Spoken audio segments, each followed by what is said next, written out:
আজ আমি আপনাদের এমন একটি শক্তিশালী গভীর প্রভাব ফেলা প্রায় অবিশ্বাস্য একটি ঘরোয়া পদ্ধতির কথা বলতে যাচ্ছি, যেটাকে অনেকেই শুধু টোটকা বলে উড়িয়ে দেন, কিন্তু যারা সত্যিটা জানেন তারা এটাকে বলেন বাঁচার ভরসা। এটা কোনো নতুন ট্রেন্ড না, এটা কোনো ইউটিউবের বানানো গল্প না, এটা সেই পুরনো দিনের জ্ঞান, যে জ্ঞান আমাদের মা, দাদি, নানিরা ব্যবহার করতেন, যে জ্ঞান একসময় বাংলাদেশ, কলকাতা, পশ্চিমবঙ্গ সব জায়গার ঘরে ঘরে ছিল। কিন্তু আজ আমরা সেটা ভুলে গেছি। আজ আমরা কি করি? একটু ব্যথা হলেই সঙ্গে সঙ্গে পেইন কিলার, সাথে সাথে রাসায়নিক ওষুধ। কিন্তু আপনি কি জানেন, এই ওষুধগুলো আপনার ব্যথা কমায় ঠিকই, কিন্তু ভেতর থেকে সমস্যাটা ধীরে ধীরে আরও গভীর করে তোলে। মানে আপনি বাইরে থেকে স্বস্তি পাচ্ছেন, কিন্তু ভেতরে ভেতরে আপনার শরীর নীরবে ভেঙে যাচ্ছে। আর এখানেই পার্থক্যটা তৈরি হয়। আধুনিক ওষুধ চাপা দেয়, কিন্তু প্রকৃতির এই পদ্ধতি সমস্যার শিকড়ে আঘাত করে। আজ আমি আপনাদের যে উপায়টা বলবো, এটা বিশেষভাবে তাদের জন্য যাদের শরীরে ব্যথা শুধু আসে না, স্থায়ী হয়ে গেছে। হাড়ে হাড়ে ব্যথা, জয়েন্টে শক্তভাব, হাঁটু, কাঁধ, কোমরের পুরনো যন্ত্রণা, পেশিতে টান, স্টিফনেস, ভারী ভাব। যারা অনেক ডাক্তার দেখিয়েও ক্লান্ত, অনেক মলম লাগিয়েও হতাশ, তাদের জন্য এই পদ্ধতিটা একটা নতুন আশা হতে পারে। শুধু ব্যথা কমাবে না, ধীরে ধীরে শরীরকে হালকা করবে, জয়েন্টগুলোকে আবার নরম করবে, পেশিগুলোকে আবার সচল করবে, আর সবচেয়ে গুরুত্বপূর্ণ, আপনাকে আবার নিজেদের ওপর নির্ভর করতে শেখাবে। শুনতে অবিশ্বাস লাগছে? আরও অবাক হবেন এখন। এই পুরো পদ্ধতিটা তৈরি করতে লাগে মাত্র 2টা জিনিস। হ্যাঁ, মাত্র 2টা। না কোনো দামি ওষুধ, না কোনো জটিল প্রসেস, না কোনো ঝামেলা। এই দুটো জিনিস হয়তো এই মুহূর্তেই আপনার রান্নাঘরে আছে, না থাকলেও আপনার এলাকার যে কোনো বাজারে, মুদির দোকানে সহজেই পেয়ে যাবেন। আর বানাতে সময় মাত্র কয়েক মিনিট। কিন্তু এখানেই একটা গুরুত্বপূর্ণ বিষয় আছে, যেটা 90% মানুষ ভুল করে। তারা ভিডিওটা পুরো দেখে না, মাঝখান থেকে স্কিপ করে, অর্ধেক শুনে নিজের মতো করে করে, আর তারপর বলে কাজ হয়নি। সত্যিটা হলো, নিয়ম ঠিক না হলে ফল কখনোই আসবে না। তাই আমি অনুরোধ করব, আজকের এই ভিডিওটা শেষ পর্যন্ত দেখুন, প্রতিটা কথা মন দিয়ে শুনুন, কারণ একটা ছোট্ট ভুল আপনার পুরো ফলাফল নষ্ট করে দিতে পারে। এখন একটু নিজেকে নিয়ে ভাবুন, যদি আপনার কাঁধে সবসময় ভারী চাপ লাগে, যেন কেউ পাথর চাপিয়ে রেখেছে, যদি হঠাৎ হঠাৎ শরীরের ভেতর সুই ফোটানোর মতো ব্যথা ওঠে, যদি হাঁটুতে খচখচে ব্যথা হয়, একটু হাঁটলেই জ্বালা শুরু হয়, যদি বসে থেকে উঠতে কষ্ট হয়, বা সকালে ঘুম থেকে উঠে প্রথম পা ফেলতেই ব্যথায় মুখ বিকৃত হয়ে যায়, যদি জয়েন্টগুলো শক্ত হয়ে যায়, পেশিগুলো টান টান লাগে, তাহলে একটা কথা মনে রাখবেন, এটা স্বাভাবিক বয়সের লক্ষণ না, এটা আপনার শরীরের সাহায্যের জন্য চিৎকার। আর আপনি যদি আজও সেটাকে অবহেলা করেন, তাহলে ধীরে ধীরে এই ব্যথা আপনার স্বাধীনতা কেড়ে নেবে। কিন্তু আপনি যদি আজ সঠিক পদক্ষেপ নেন, তাহলে এই একই শরীর আবার হালকা হতে পারে, আবার চলাফেরা সহজ হতে পারে। বিশেষ করে বাংলাদেশ বা কলকাতার পুরনো বাড়ির সিঁড়ি ভাঙতে গিয়ে বা চেয়ার থেকে উঠতে গিয়ে যে ব্যথাটা আপনাকে থামিয়ে দেয়, সেই ব্যথাকেই আপনি ধীরে ধীরে হারাতে পারেন। আর আজকের এই পদ্ধতিটা সেই পথেরই প্রথম ধাপ। তাই শেষ প্রশেষ পর্যন্ত থাকুন, কারণ সামনে যা আসছে তা আপনার ধারণাকেই বদলে দিতে পারে। আপনার বয়স যদি 50 পার হয়, আর আপনি যদি ভারত বা বাংলাদেশে বসবাস করে থাকেন, তাহলে প্লিজ আপনাদের জেলার নামটি লিখে দিন কমেন্টে, কারণ আপনাদের জেলার নামটা জানতে পারলে আমি আরও নির্ভুলভাবে আপনাদেরকে গাইড করতে পারবো। তাই 30 সেকেন্ড সময় নিয়ে আপনি শুধু আপনার জেলার নামটি লিখে দিন। দেখুন বন্ধুরা, এখন আমি আপনাদের শরীরের ভেতরের এমন একটা সত্যি বোঝাতে চলেছি, যেটা একবার বুঝে গেলে আপনি আর কখনো নিজের ব্যথাকে হালকাভাবে নিতে পারবেন না। আমাদের শরীরের ভেতরে যখন দুটি হাড় একে অপরের সাথে মিলিত হয়, তখন সেখানে একটি জয়েন্ট তৈরি হয়। আর এই জয়েন্টের মাঝখানে থাকে একটি নরম, পিচ্ছিল, জীবন্ত স্তর, যেটা অনেকটা গাড়ির শক অ্যাবজর্বার বা কুশনের মতো কাজ করে। সাধারণভাবে আমরা একে কুশন বলি, কিন্তু ডাক্তারি ভাষায় এর নাম কার্টিলেজ। এই কার্টিলেজই আপনার শরীরের নীরব রক্ষা কবচ। এটা হাড়কে হাড়ের সাথে ঘষা লাগা থেকে বাঁচায়, আপনার প্রতিটা হাঁটা, বসা, ওঠা সবকিছুকে ব্যথাহীন আর মসৃণ রাখে। কিন্তু ভয়ঙ্কর সত্যিটা হলো, এই সুরক্ষার স্তরটা ধীরে ধীরে নষ্ট হতে থাকে, আর আপনি টেরও পান না। বয়স বাড়ার সাথে সাথে ভুল খাবার, কম নড়াচড়া আর অবহেলার কারণে এই কার্টিলেজ শুকিয়ে যায়, পাতলা হয়ে যায়, দুর্বল হয়ে পড়ে। একসময় এমন অবস্থায় পৌঁছায় যখন প্রায় হাড়ের ওপর হাড় ঘষা লাগতে শুরু করে। আর সেই মুহূর্ত থেকেই শুরু হয় আসল যন্ত্রণা। হাঁটুতে আগুনের মতো জ্বালা, কাঁধে অস্বস্তিকর টান, জয়েন্টে ফুলে যাওয়া, আর প্রতিটা নড়াচড়ায় যেন শরীর চিৎকার করে উঠছে। অনেকেই বলেন হাঁটুর ভেতরে যেন কাঁচ ভেঙে রাখা আছে। সকালে ঘুম থেকে উঠে হাত তুলতেই পারেন না, আঙুলগুলো মুঠো করতে গেলেও ব্যথায় মুখ বিকৃত হয়ে যায়। আপনার বাড়িতেও কি এমন কেউ আছেন যিনি সিঁড়ি ভাঙতে গিয়ে মাঝপথে থেমে যান, যিনি চেয়ার থেকে উঠতে গেলে মুখে কষ্ট লুকাতে পারেন না, যিনি একসময় শক্ত ছিলেন আর আজ ধীরে ধীরে দুর্বল হয়ে পড়ছেন? এই লক্ষণগুলো কোনো সাধারণ ব্যথা নয়, এগুলো পরিষ্কার সংকেত আপনার জয়েন্টের কার্টিলেজ হয় মারাত্মকভাবে ক্ষতিগ্রস্ত, নয়তো শেষ হয়ে যাওয়ার পথে। আর এখানে একটা ভয়ঙ্কর সতর্কবার্তা আছে। যদি আপনি এখনও এটাকে বয়সের স্বাভাবিক সমস্যা ভেবে অবহেলা করেন, তাহলে আপনি নিজের অজান্তেই নিজের ভবিষ্যৎ ধ্বংসের দিকে ঠেলে দিচ্ছেন। কারণ একবার যদি এই কার্টিলেজ পুরোপুরি নষ্ট হয়ে যায়, তখন হাড়ের সাথে হাড়ের সরাসরি ঘর্ষণ শুরু হয়। ধীরে ধীরে হাড় ক্ষয় হতে থাকে, জয়েন্ট বিকৃত হয়ে যায়, আর এমন একটা সময় আসে যখন মানুষ নিজের পায়ে দাঁড়ানোর ক্ষমতাও হারিয়ে ফেলে। তখন আর কোনো ঘরোয়া উপায় কাজ করে না। তখন দরকার হয় ব্যয়বহুল অপারেশন, দীর্ঘ চিকিৎসা আর অসহনীয় কষ্ট। একবার ভাবুন, সামান্য অবহেলার কারণে যদি আপনাকে বা আপনার প্রিয় মানুষকে হুইল চেয়ারে বসে জীবন কাটাতে হয়, আপনি কি সেটা মেনে নিতে পারবেন? এই কারণেই আমি চাই আপনি ভিডিওটা একটুও স্কিপ না করে শেষ পর্যন্ত দেখুন।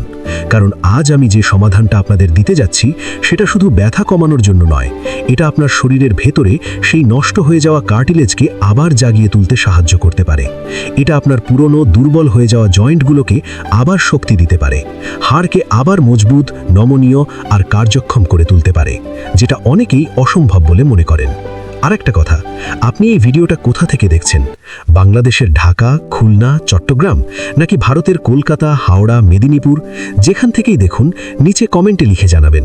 আপনার জায়গার নাম জানতে আমার সত্যিই ভালো লাগে। আর আপনার নিজের বা পরিবারের কারো যদি এই ধরনের ব্যথা, জয়েন্ট সমস্যা, বাককোণ লিখুন। আমি প্রতিটা কমেন্ট মন দিয়ে পড়ি, কারণ ব্যথার সমাধান শুধু একটা চ্যানেল না, এটা আমাদের সবার একটা পরিবার। এখন যে ঘরোয়া উপায়টা আমি আপনাদের বলতে যাচ্ছি, তার সবচেয়ে বড় শক্তি হলো এটা শরীরের ভেতর থেকেই কাজ করে, কার্টিলেজকে রিপেয়ার করতে সাহায্য করে, জয়েন্টের ক্ষয় থামায় আর ধীরে ধীরে আপনার শরীরকে আগের অবস্থায় ফিরিয়ে আনতে শুরু করে। কিন্তু এখানে একটা গুরুত্বপূর্ণ বিষয় আছে। এই জাদুকরি তেলটা তৈরি করতে মাত্র 2টি উপাদান লাগবে, কিন্তু সঠিক পরিমাণ, সঠিক সময় আর সঠিক ব্যবহার, এই 3টে জিনিস যদি আপনি ঠিকভাবে না জানেন, তাহলে ফল পাবেন না। তাই আমার অনুরোধ, এবার থেকে একটাও শব্দ মিস করবেন না। শান্ত হয়ে মন দিয়ে শুনুন, কারণ পরের অংশটাই আপনার জীবনের মোড় ঘুরিয়ে দিতে পারে। তো বন্ধুরা, এখন শুরু হচ্ছে সেই প্রক্রিয়া, যেটা সঠিকভাবে করলে আপনার শরীরের ভেতরে জমে থাকা বছরের পর বছর পুরনো ব্যথাকেও ধীরে ধীরে ভেঙে দিতে পারে। প্রথম ধাপ, একটি পরিষ্কার, ঝকঝকে এবং সম্পূর্ণ শুকনো কাচের বোতল। এই জায়গায় একটুও ভুল করা চলবে না। প্লাস্টিকের বোতল ব্যবহার করবেন, এটা একেবারেই ভুল সিদ্ধান্ত হবে। কারণ আপনি যখন কোনো ভেষজ তেল প্লাস্টিকে রাখেন, তখন প্লাস্টিকের ভেতরের অদৃশ্য কেমিক্যাল ধীরে ধীরে সেই তেলের শক্তি নষ্ট করে দেয়। এমনকি অনেক ক্ষেত্রে সেই তেল শরীরের জন্য ক্ষতিকারক হয়ে উঠতে পারে। আর একটা বড় কারণ আছে, আমরা এই তেলটাকে রোদে রাখব।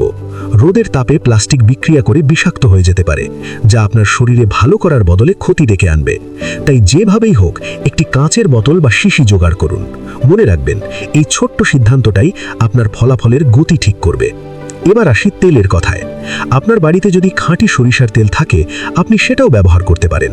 কিন্তু যদি আপনি সত্যিই চান এই নুস্খাটি আপনার শরীরের গভীরে গিয়ে কাজ করুক, হাড়ের মজ্জা পর্যন্ত পৌঁছে যাক আর দ্রুত ফল দেখাক, তাহলে একটাই পরামর্শ, তিলের তেল ব্যবহার করুন। কারণ তিলের তেল কোনো সাধারণ তেল নয়, এটাকে শত শত বছর ধরে তেলের রাজা বলা হয়। আয়ুর্বেদের ভাষায় এই তেলের ক্ষমতা এমন, যা ত্বক ভেদ করে সরাসরি জয়েন্টের গভীরে পৌঁছাতে পারে। যেখানে সাধারণ তেল পৌঁছাতে পারে না, সেখানে তিল তেল নিঃশব্দে কাজ শুরু করে দেয়। পুরনো গ্রন্থগুলোতে এমনও উল্লেখ আছে, যারা নিয়মিত তিল তেল দিয়ে শরীর মালিশ করেন, তারা বার্ধক্যেও তুলনামূলকভাবে কম ব্যথা অনুভব করেন। এটা শুধু তেল নয়, এটা এক ধরনের প্রাকৃতিক থেরাপি, যেটা আপনার শরীরকে ভেতর থেকে পুনর্জীবিত করতে পারে। এবার আসল শক্তির উৎস, দ্বিতীয় উপাদান, কর্পূর। ক্যাম্ফর। হ্যাঁ, যে জিনিসটা আপনি হয়তো শুধু ধর্মীয় কাজে ব্যবহার করেন, সেই কর্পূরই এই নুস্খার গোপন অস্ত্র। প্রাচীনকাল থেকেই কর্পূরকে প্রাকৃতিক ব্যথানাশক হিসেবে ব্যবহার করা হয়েছে। এর এমন একটা ক্ষমতা আছে যা রক্ত সঞ্চালন হঠাৎ করে বাড়িয়ে দেয়, আর যেখানে ব্যথা জমে আছে সেখানে দ্রুত উষ্ণতা আর আরাম পৌঁছে দেয়। ভাবুন তো, আপনার জয়েন্টের ভেতরে জমে থাকা জমাট বাঁধা ব্যথা, শক্ত হয়ে থাকা পেশি, কর্পূর সেখানে গিয়ে যেন একটা সিগন্যাল দেয়, জেগে ওঠো, আবার কাজ শুরু করো। এখন আপনি যা করবেন, কর্পূরের 2টা ছোট টুকরো নিন, খুব ভালো করে গুঁড়ো করুন, একদম মিহি পাউডারের মতো। এখানে কোনো তাড়াহুড়ো করবেন না, যত বেশি মিহি করবেন তত দ্রুত এটা তেলের সাথে মিশে কাজ করবে। তারপর সেই গুঁড়োটা ঢেলে দিন ওই কাঁচের বোতলে থাকা তিল তেলের মধ্যে। বোতলটা শক্ত করে বন্ধ করুন আর কিছুক্ষণ ভালোভাবে ঝাঁকান, যেন তেল আর কর্পূর একদম মিশে যায়, আলাদা আলাদা না থাকে। এবার আসছে সেই ধাপ যেটাকে অনেকেই অবহেলা করেন, কিন্তু আসল শক্তিটা এখানেই লুকিয়ে আছে। বোতলটাকে নিয়ে যান সরাসরি রোদে, কমপক্ষে 1 ঘন্টা। এটা শুধু গরম করার জন্য নয়, এটা একটা প্রাচীন পদ্ধতি যাকে বলা হয় সূর্য চিকিৎসা। সূর্যের তাপ আর আলো এই তেলের ভেতরে এমন এক পরিবর্তন ঘটায় যেটা আপনি চোখে দেখতে পারবেন না, কিন্তু শরীরে অনুভব করবেন। অনেক আয়ুর্বেদ বিশেষজ্ঞ মনে করেন এই ধাপে তেলের কার্যক্ষমতা কয়েক গুণ বেড়ে যায়, যেন সাধারণ একটা তেল 1 ঘন্টার মধ্যে শক্তিশালী চিকিৎসায় পরিণত হয়। গরমকালে হলে সরাসরি রোদে রাখুন, শীতকাল হলে জানালার পাশে এমন জায়গায় রাখুন যেখানে সূর্যের আলো পড়ে। 1 ঘন্টা পর এই তেলটা আর সাধারণ থাকবে না, এটা হয়ে উঠবে এমন এক শক্তিশালী মাধ্যম যা আপনার শরীরের গভীরে গিয়ে কাজ শুরু করতে প্রস্তুত। এবং এখন আপনি যা শুনতে যাচ্ছেন সেটাই নির্ধারণ করবে এই তেল আপনার শরীরে কতটা পরিবর্তন আনবে। এখন সবথেকে গুরুত্বপূর্ণ প্রশ্ন, এই তেলটা ঠিক কখন কিভাবে ব্যবহার করলে আপনি সত্যিকারের ফল পাবেন, আর ব্যথা শুধু কমবে না, ভেতর থেকে সেরে উঠতে শুরু করবে।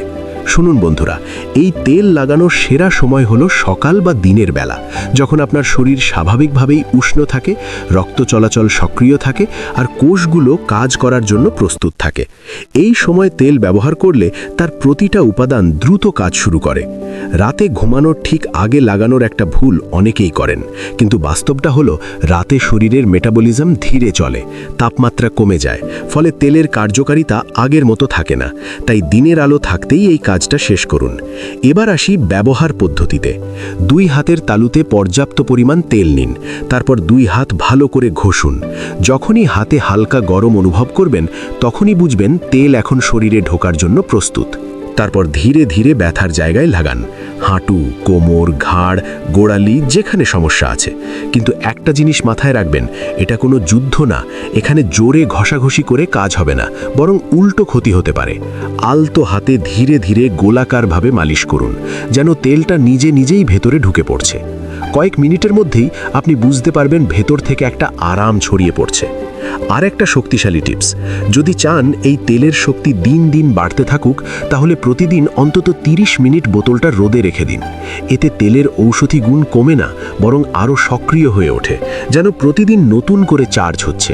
কিন্তু শুধু তেল লাগালেই হবে না।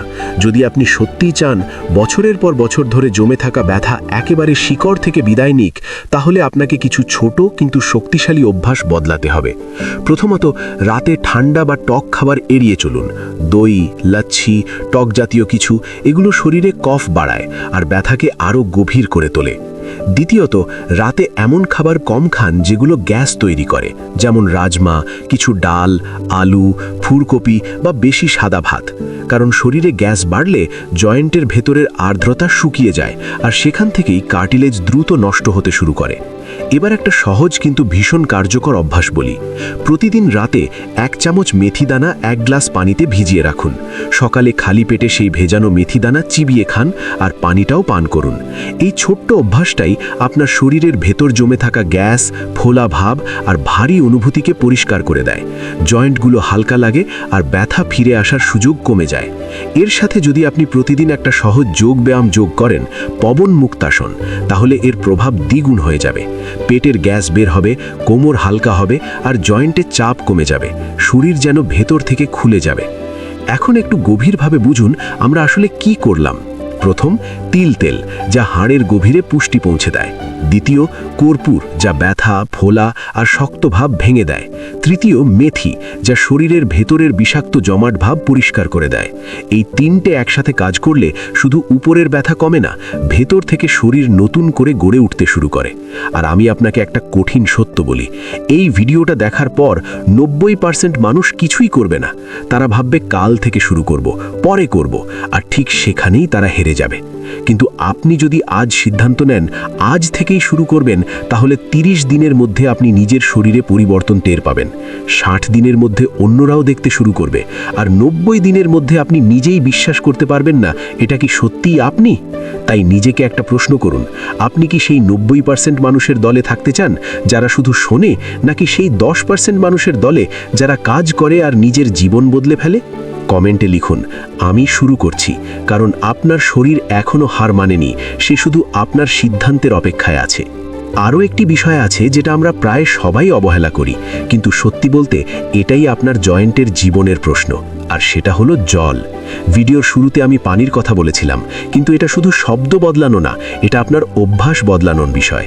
কারণ আমাদের শরীরের ভেতরে যে কার্টিলেজ আছে, হাড়ের মাঝখানে যে জেলির মতো স্তরটা আপনাকে ব্যথাহীন চলাফেরা করতে সাহায্য করে, তার একটা বড় অংশই তৈরি জল দিয়ে।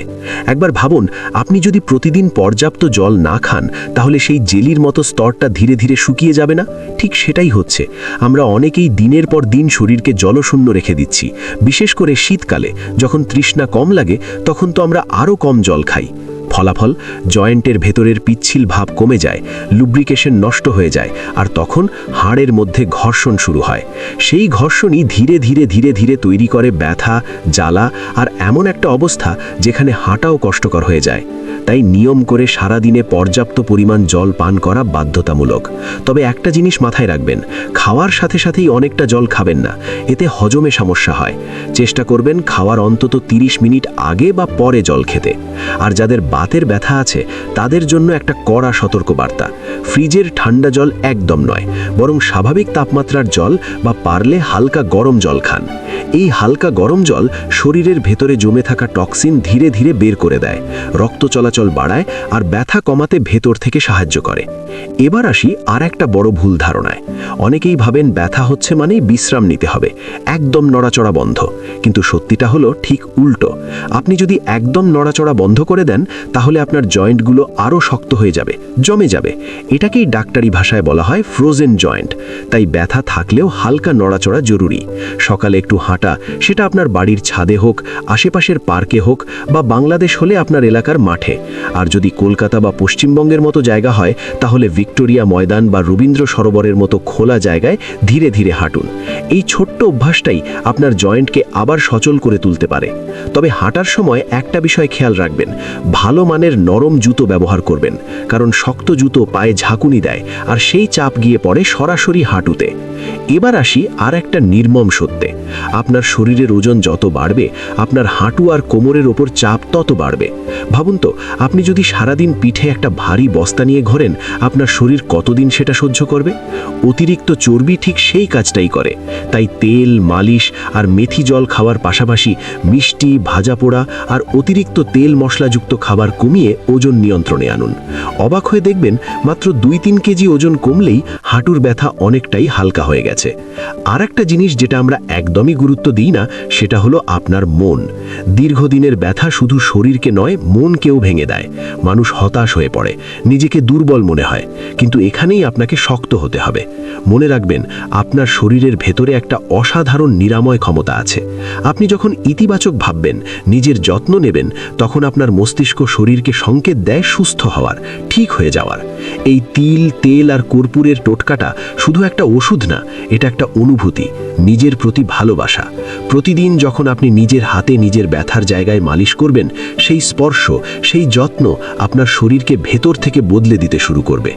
শেষে একটা কথাই বলবো, এই শরীরটা আপনার আমানত, একটা মন্দিরের মতো। একে অবহেলা করবেন না। আজ আপনি যতটুকু সময় নিজের শরীরের জন্য দেবেন, ভবিষ্যতে আপনার শরীর আপনাকে তার প্রতিদান দেবে, শক্তি দিয়ে, সুস্থতা দিয়ে, স্বাধীনতা দিয়ে। এই ভিডিওতে আমি যে প্রতিটি নিয়ম বললাম, তেল তৈরি, রোদে রাখা, মালিশ, খাদ্যাভ্যাস, যোগাসন, সবকিছু একে অপরের সাথে জড়িত। আপনি যদি একটা করেন আর বাকিগুলো ছেড়ে দেন, তাহলে পুরো ফল পাবেন না। তাই নিজেকে একটা পথা প্রতিশ্রুতি দিন, অন্তত 21 দিন বা 1 মাস পুরো নিয়মটা মেনে চলবেন। তারপর নিজের শরীরের পরিবর্তনটা নিজেই অনুভব করবেন। আর যদি সত্যিই মনে হয় এই ভিডিও আপনার চোখ খুলে দিয়েছে, তাহলে এক্ষুনি লাইক করুন, শেয়ার করুন, কারণ হয়তো আপনার একটুখানি শেয়ার কারো জীবন বদলে দিতে পারে। আর যদি আপনি ব্যথার সমাধান পরিবারের নতুন সদস্য হন, তাহলে এক্ষুনি সাবস্ক্রাইব করুন। এখানে আমরা শুধু কথা বলি না, আমরা মানুষের ব্যথার সত্যিকারের সমাধান খুঁজি। সুস্থ থাকুন, শক্ত থাকুন আর নিজের শরীরকে ভালোবাসুন। ধন্যবাদ।